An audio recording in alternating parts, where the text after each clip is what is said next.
eu sou a Patrícia Vieira e esse é o IC Entrevista. Sejam bem-vindos. No programa de hoje, nós estamos recebendo o Andros Pereira, que é especialista em planejamento patrimonial da Valorial. Tudo bem? Tudo bem, bom dia, obrigado pelo convite. Obrigada a você por aceitar nosso convite. Então, hoje a gente vai falar sobre um assunto que interessa aí para todo mundo que quer viver muito, que é a expectativa de vida versus planejamento financeiro. Andros, segundo dados do IBGE, até 2050, cerca de 30% da população brasileira terá 60 anos ou mais. A população brasileira está envelhecendo, isso é um fato, né? Que países da Europa já vivem aí há um tempo, isso vai acontecer com o Brasil. Como conciliar essa relação do aumento da expectativa de vida com uma velhice tranquila financeiramente? Esse é o maior desafio hoje, né? Sem dúvida. Então, de fato, um dos riscos hoje, né, a gente fala, né, que o viver bastante tempo, que sempre foi um desejo das pessoas, ele é um risco porque a questão é como que eu vou viver, né? E aí, essa idade produtiva que a gente diz, né, enquanto a gente está trabalhando, ela é fundamental para construir patrimônio, né? Sim. Guardar dinheiro, investir, fazer essas coisas, porque lá no futuro a gente não vai ter renda, né? Um outro dado que ele é até mais, assim, preocupante do que esse é que só hoje no Brasil, só 1% dos aposentados são independentes financeiramente.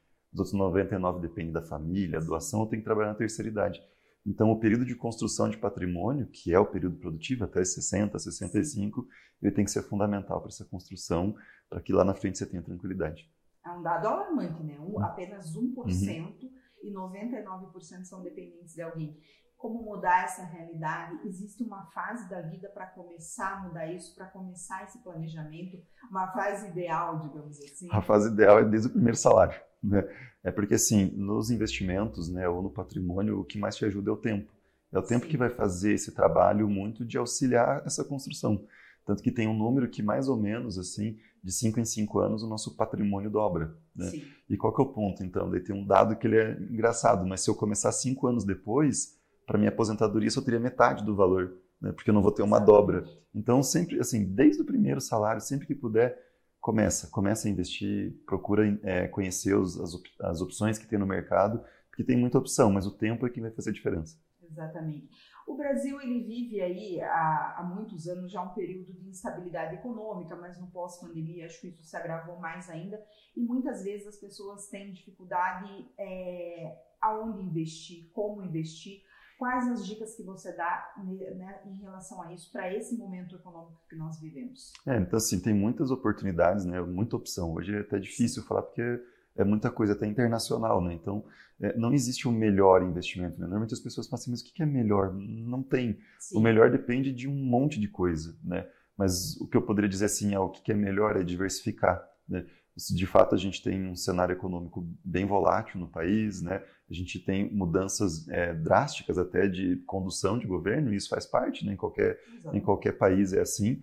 A questão, então, é para passar por essas dificuldades, diversificação é importante. E aí, claro, tem que entender um pouquinho das diferenças de classes de ativos, né? Então, muita gente fala assim, eu prefiro imóvel, eu prefiro patrimônio financeiro, eu prefiro colocar numa empresa, e não tem melhor. Agora, quando você diversifica isso, você consegue passar pelas oscilações de mercado, ciclos econômicos, momentos, inclusive, importantes da economia. A gente hoje tem um mundo que tem guerra, que tem um monte de coisa. Isso tudo tem impacto no dia a dia dos investimentos. Então, ter uma diversificação ajuda muito.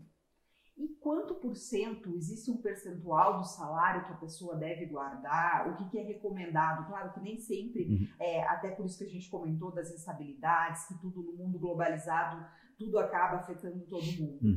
Mas existe no ideal, o que a pessoa deveria guardar, quanto por cento do salário? Então, essa é a pergunta, né? Todo mundo fala, mas e quanto que eu tenho que guardar? Não tem, tá? E eu vou te dizer o porquê que não tem. Porque quando a gente fala sobre aposentadoria, lembra que o tempo é quem te ajuda. Então, se eu começo aos 20 anos, eu preciso guardar menos dinheiro do que se eu começar aos 40. Exatamente. E isso impacta muito, né, nesse percentual de aporte que eu tenho que fazer, tá? Mas assim, normalmente a média, tá, eu posso dizer que gira em torno de 15% a 20% da renda da pessoa. Só que, claro, isso vai depender muito da idade, do grau de risco que você aceita correr, né? Porque se eu tenho uma carteira mais conservadora, né, a chance de eu ter uma rentabilidade menor é maior, né? Eu vou ter uma rentabilidade menor. Se eu posso correr um pouco mais de risco, no longo prazo, eu tenho uma chance de ter uma rentabilidade melhor. Isso diminui o meu aporte. Então, esse conceito assim tem que ser muito visto de maneira muito particular, né? Não existe fórmula de bolo para isso. Sim. Tá? E você recomenda para as pessoas aí, quem está perdido, não sabe onde começar, procurar um profissional para orientar, um consultor? Quais são os profissionais adequados para auxiliar as pessoas a fazer esse planejamento ou pelo menos a pensar num projeto de planejamento? Tá. Quando você fala sobre planejamento de aposentadoria, na prática você está falando de um planejamento de vida, né? Sim. Porque também a gente não pode, a gente está falando aqui de 15%, 20%, e é um pouco difícil, né, na realidade da maioria das pessoas, né? Então, quando você vai começar um planejamento, é super importante você começar a definir prioridades, né?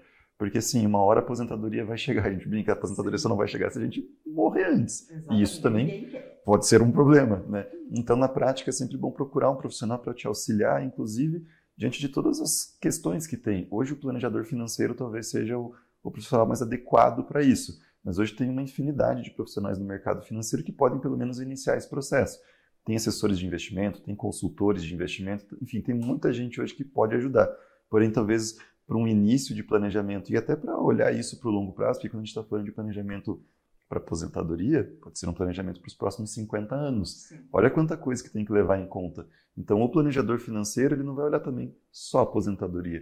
Ele vai olhar todos, a gente brinca que a ideia é todo, assim, os concorrentes para o nosso dinheiro do dia a dia, né? Então, comprar um carro, uma casa, a escola dos filhos, o lazer da família, então tudo isso ele faz parte de um planejamento onde a aposentadoria é só mais um deles. Sim. Então, colocar isso tudo numa caixa, vamos dizer assim, e colocar o dinheiro que a gente ganha no mês a mês, direcionando para cada um desses objetivos, talvez seja o ponto fundamental de quem está começando. E para as pessoas que estão nos assistindo, Andrius, que dica você daria aí para quem ainda não começou, independente de idade, como você disse, quanto mais cedo melhor, mas enfim, tô perdido, acabei não fazendo, como começar? Qual que é o primeiro passo? Acho que o primeiro passo seria primeiro procurar um profissional para auxiliar, né? Isso vai ajudar muito até para diminuir a curva de aprendizado, né? Porque quem está muito no começo, às vezes tem uma dificuldade de, poxa, aonde que eu pesquiso? O que eu pesquiso? Né? Então, um profissional ajuda. Se não procurar um profissional, às vezes começa com investimentos mais simples, né? De renda fixa, até para não sofrer tanto com a volatilidade, né? Não vou colocar todo o meu dinheiro na bolsa de valores, que pode ser que no dia seguinte eu vou ter uma surpresa, né? Mas pode ser uma surpresa boa, pode ser uma surpresa negativa. Mas colocar em títulos mais de renda fixa, títulos públicos que são conservadores, os famosos CDBs de bancos, né? Que é você emprestar para o banco dinheiro. Então, assim, procurar um profissional seria o ideal. Se não, às vezes, ir para esses títulos de renda fixa, até para entender um pouquinho como o mercado funciona e entrar. Hoje tem muita informação na internet, né? Hoje tem eu brinco, né, que o meu Instagram hoje, por exemplo, é só coisa de finanças e planejamento. Porque ali você começa a ter muita coisa e você vai se ambientando.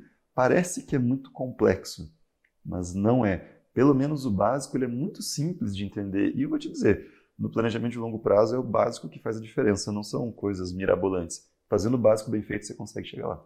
Tá certo. Para as pessoas que querem saber um pouquinho mais, o nosso tempo aqui é curto, quais os principais contatos, ou mesmo alguém que queira uma consultoria aí para fazer seu planejamento? Tá, acho que pode nos buscar na Valore Elbrus, né? Então, o nosso Instagram é valore.elbrus, tem o nosso site também, né? Sim. valoreelbrus.com.br e tem meu número de telefone também, direto, né? Que é o 41 98519 9600. Pode me procurar lá, pode procurar Valore Elbrus nas redes sociais, que tem um time bem grande lá que pode assessorar vocês. Tá certo, muito obrigada pela entrevista, sucesso para que todo mundo comece aí, pelo menos, pensar em planejamento futuro. Muito bom. Obrigada a você, se gostou da entrevista, curta. Se quer assistir outras entrevistas como essa, siga nosso canal. E se quer nos ajudar a fazer IC, deixa aqui embaixo sugestões de temas para as próximas entrevistas. Obrigada, até a próxima. Tchau, tchau.